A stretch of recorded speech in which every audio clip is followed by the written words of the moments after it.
What separates those who go under and those who rise above adversity is the strength of their will and their hunger for power. There is one thing we can actually control: the mindset with which we respond to these events around us. And if we are able to overcome our anxieties and forge a fearless attitude towards life, something strange and remarkable can occur. That margin of control over circumstance increases. A bold act can put people on their heels and eliminate obstacles. In this way, it creates its own circumstances. The key to possessing this supreme power is to assume the active mode in dealing with your fears. This means entering the very arenas you normally shy away from, making the very hard decisions you have been avoiding, confronting the people who are playing power games with you, thinking of yourself and what you need instead of pleasing others, making yourself change the direction of your life even though such change is the very thing you dread. Your attitude has the power of shaping reality in two opposite directions.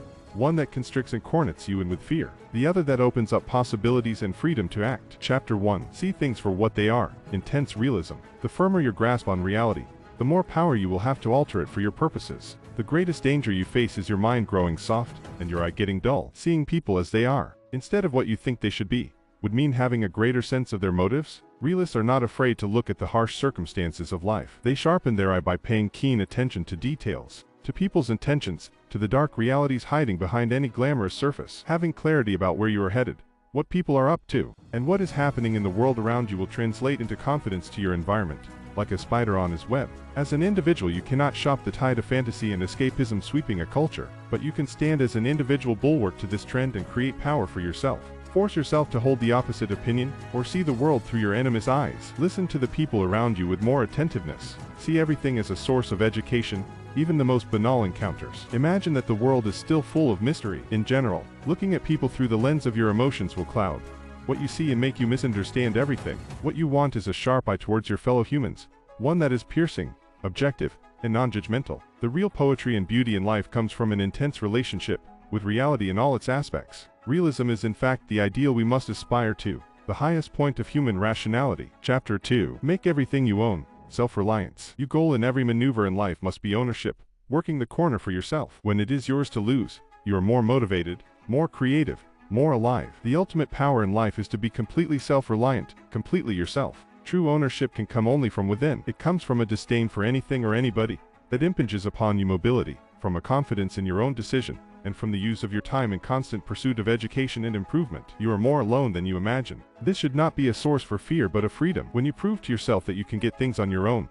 then you experience a sense of liberation. It is a kind of exercise you must practice on a daily basis, weaning yourself from dependencies, listening less to others' voices and more to your own, cultivating new skills. You will find that self-reliance becomes a habit, and that anything that smacks of depending on others will horrify you. If we succumb to the illusion and the comfort of a paycheck, we then neglect to build up self-reliant skill, and merely postpone the day of reckoning when we are forced to fend ourselves. Your life must be a progression towards ownership, first mentally of your independence, and then physically of your work, owning what you produce. Blueprint. Reclaim dead time. Your bosses prefer to keep you in dependent positions. It is in their interest that you do not become self-reliant, and so they will tend to hoard information. You must secretly work against this and seize this information for yourself. Create little empires. What you really value in life is ownership, not money. A lower-paying position that offers more room to make decision and carve out little empires is infinitely preferable to something that pays well but constricts your movements. Move higher up the food chain. Your goal in life must be to always move higher and higher up the food chain,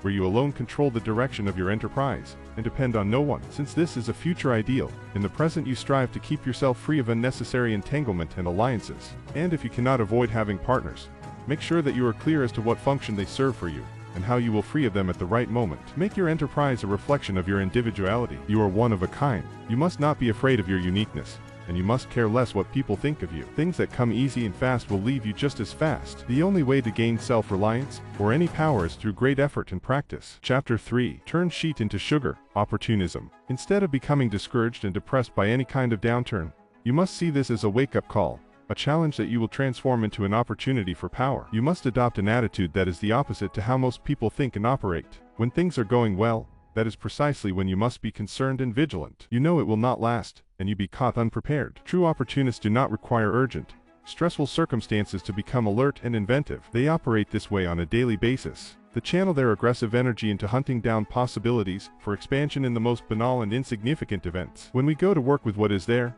we find new ways to employ this material. We solve problems, develop skills we can use again and again, and build up our confidence. If we become wealthy and dependent on money and technology, our minds atrophy and that wealth will not last. Negative energy that comes at you, in some form, is energy that can be turned around to defeat an opponent and lift you up. When there is no such energy, there is nothing to react or push against.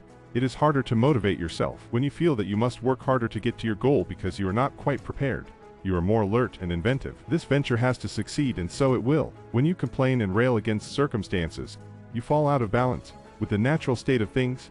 You wish things were different. What you must do instead is accept the fact that all events occur for a reason, and that it is within your capacity to see this reason as positive. Chapter 4. Keep moving. Calculated momentum. Keep moving and changing your appearances to fit the environment. If you encounter wall or boundaries, slip around them. Do not let anything disrupt your flow. Often what seems like chaos to us is merely a series of events are new and hard to figure out. By absorbing more of these chaotic moments with an open spirit, you can glimpse a pattern, a reason why they are occurring, and how you can exploit them. You must find your freedom through the fluidity of your thoughts and your constant inventiveness. This means having a greater willingness to experiment, trying several ventures without fear of failing here or there. Momentum in life comes from increased fluidity, a willingness to to move in a less constricted fashion. Master the following 4 types of mental flow. Mental flow. The mind has a particular momentum itself. When it heats up and discovers something new, it tends to find other items to study and illuminate. Having such mental flow will allow you to constantly think around any obstacle and maintain your career momentum. Emotional flow. It might seem that intense feelings of love, hate, or anger can be used to impel you forward on some project, but that is an illusion. Such emotions give you a burst of energy that falls quickly and leaves you as low as you were high. Rather, you want a more balanced emotional life, with fewer highs and lows. This not only helps you keep moving and overcoming petty obstacles, but it also affects people's perception of you. Maintaining such steadiness will keep that positive flow in motion. Social flow. You provide the framework, based on your knowledge and expertise, but you allow room for this project to be shaped by those involved in it. They are motivated and creative, helping to give the project more flow and force. You are not going too far in this process. You set the overall direction and tone. You are simply letting go of that fearful need to make people do exactly as you desire. In the long run, you will find that your ability to gently divert people's energy in your direction gives you a wider range of control over the shape and result of the project. Cultural flow. You must find a way to periodically reinvent yourself. You are not trying to mimic the latest trend that will make your look equally ludicrous. You are simply rediscovering that youthful attentiveness to what is happening around you and incorporation what you like into a newer spirit. You are taking pleasure in shaping your personality, wearing a new mask. The only thing you really have to fear is becoming a social and cultural relic. You actively work to overcome this fixed nature, deliberately trying a different approach and style than your usual one, to get a sense of different possibility. Chapter 5. Know when to be bad. Aggression. Before it is too late, you must master the art of knowing when and how to be bad, using deception, manipulation, and outright force at the appropriate moments. Everyone operates with a flexible morality. When it comes to their self-interest, you are simply making this more conscious and effective. What you want is to feel secure and strong from within. You are willing to occasionally displease people, and you are comfortable in taking on those who stand against your interests. From such a position of strength, you are able to handle friction in an effective manner, being bad when it is appropriate. In your daily life, you must assert yourself more than usual. This means that in your daily life, you must assert yourself more than usual. You take on an aggressor instead of avoiding him.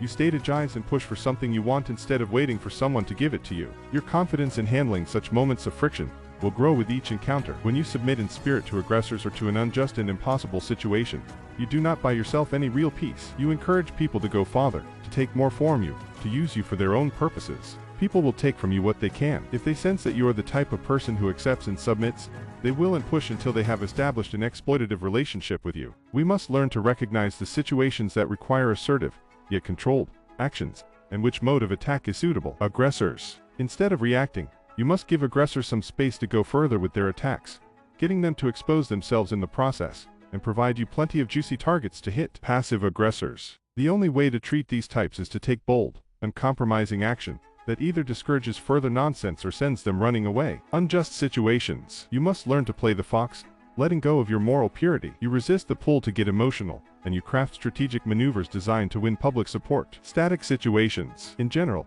you must be less respectful of the rules that other people have established. They do not necessarily fit the times or your temperament, and there is great power to be had by being the one to initiate a new order. Impossible dynamics. You need to create as much distance as possible, so they cannot inveigle these emotions into you. They must become dead to you so you can go on with your life. Life naturally involves conflicting interests. People have their own issues, their own agendas, and they collide with yours. Instead of taking this personally or concerning yourself with people's intention, You must simply work to protect and advance yourself in this competitive game, this bloody arena. Chapter 6. Led from the front. Authority. Imbue your troops with the proper spirit, through your actions, not words. They see you working harder than anyone, holding yourself to the highest standards, taking risks with confidence, and making tough decisions. This inspires and binds the group together. In these democratic times, you must practice what you preach. Leaders who work harder than anyone else, who practice what they preach, who are not afraid to be accountable for tough decisions or to take risks, will find they have created a well of respect that will pay great dividends down the road. You must imagine that you are continually being challenged to show that you deserve the position you occupy. In a culture full of fakery and hype,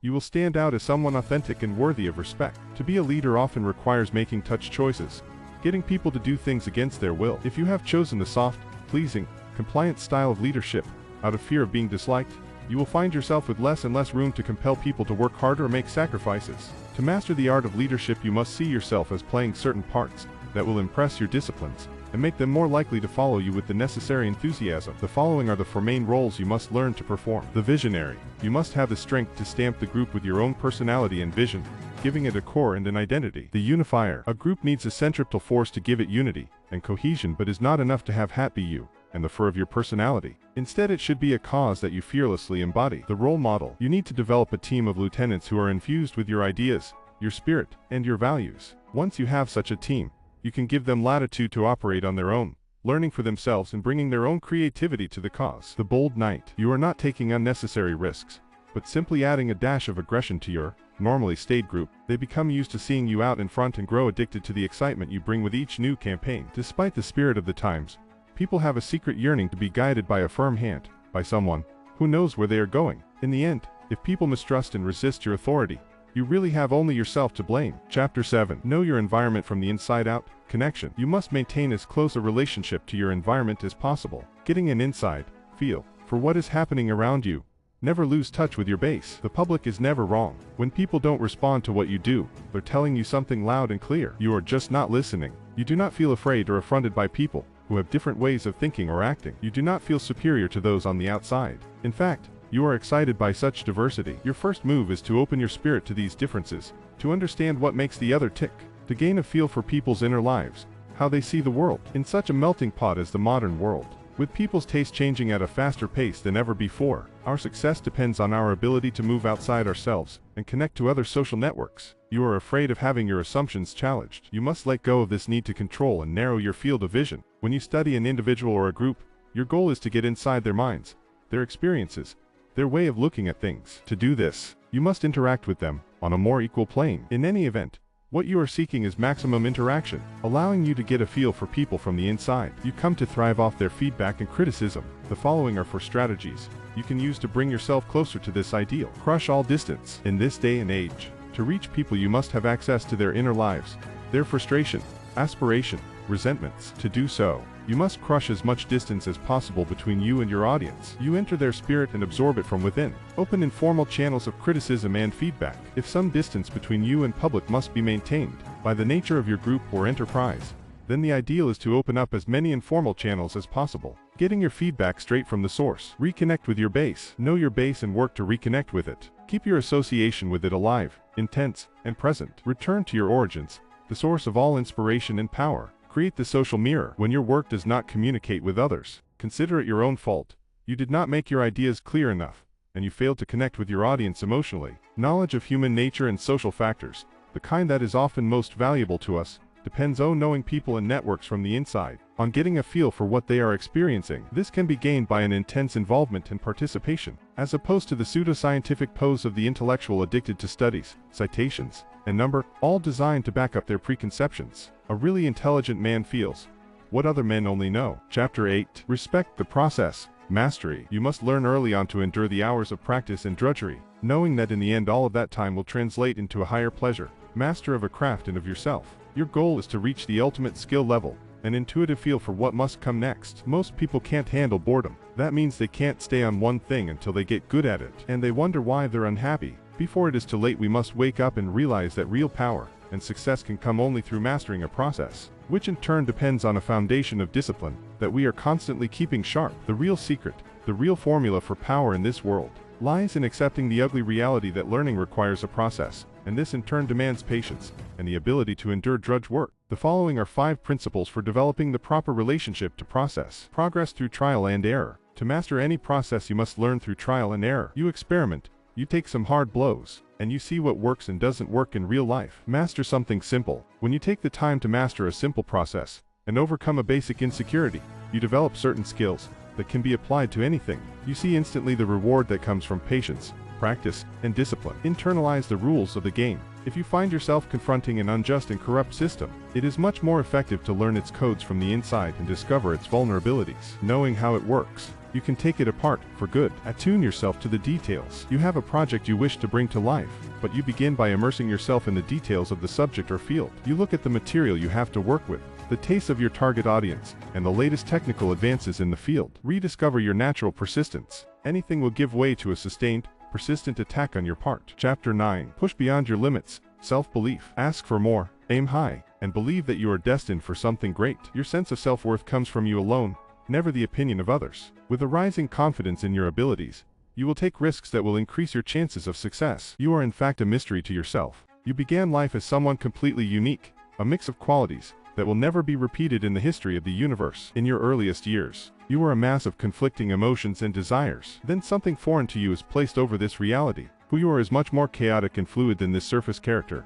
You are full of untapped potential and possibility. When you raise your opinion of yourself and what you are capable of, it has a decided influence on what you do. People will constantly attack you in life. One of their main weapons will be to instill in you doubts about yourself, your worth, your abilities, your potential. You are essentially free to move beyond any limits others have set for you, to recreate yourself as thoroughly as you wish. What blocks us from moving in this direction are the pressures we feel to conform, our rigid, habitual patterns of thinking, and our self-doubts and fears. The following are 5 strategies to help you push past these limits. Defy all categories. Remaining unique. You will create something unique and inspire the kind of respect you would never receive from tepid conformity. Constantly reinvent yourself. People judge you by appearances, the image you project through your actions, words, and style. If you do not take control of this process, then people will see and define you the way they want to, often to your detriment. Subvert your patterns. By taking an action we have never done before, we place ourselves in unfamiliar territory. Our minds naturally awaken to the novel situation. Create a sense of destiny. Having supreme confidence makes you fearless and persistent, allowing you to overcome obstacles that stop most people in their tracks. Bet on yourself. You must always be prepared to place a bet on yourself,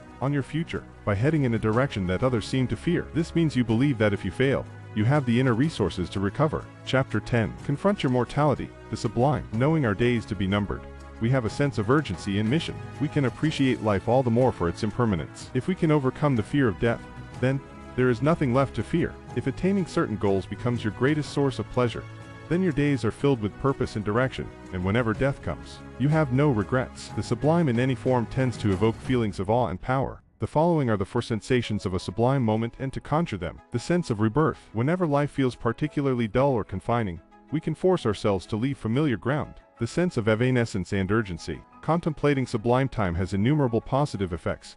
It makes us feel a sense of urgency to get things done now, gives us a better grasp of what really matters, and instills a heightened appreciation of the passage of time, the poignancy and beauty of all things that fade away. The sense of awe. Experiencing awe on any scale is like a sudden blast of reality, therapeutic and inspiring. The sense of the oceanic